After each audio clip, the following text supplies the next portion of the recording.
আমার হায়াতের কসম, আমার ইমানের কসম, ওই আল্লাহর কসম করে বলছি যে আল্লাহর হাতে আমার জীবন। বর্তমান ফিলিস্তিনের যুদ্ধ শেষ হবে, ইমাম মাহাদি এসে যাবে।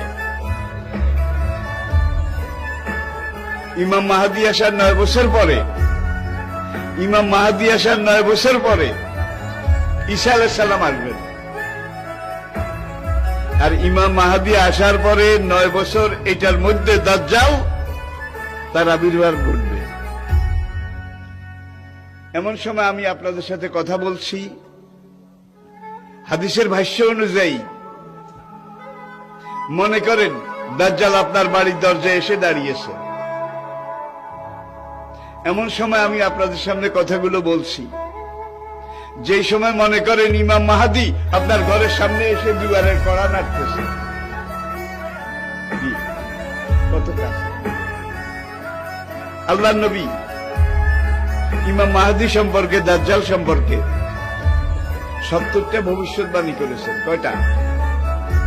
তার মধ্যে 66টা হয়ে গেছে,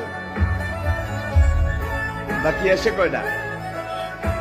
এই 4টার মধ্যে কিন্তু ইয়াজুজ মাজুজ বাইর হবে, সব খাইয়া ফেলাইবে। এবার দাব্বাতুল আরদ কোরআনে আছে, দাব্বাতুল আরদ মক্কা এবং তায়েফের মাঝখানে জমিন ভেদ করে একটা জন্তু উঠবে। সেই জন্তুটা রাতের শেষ প্রহরে মাথা উঁচু করবে।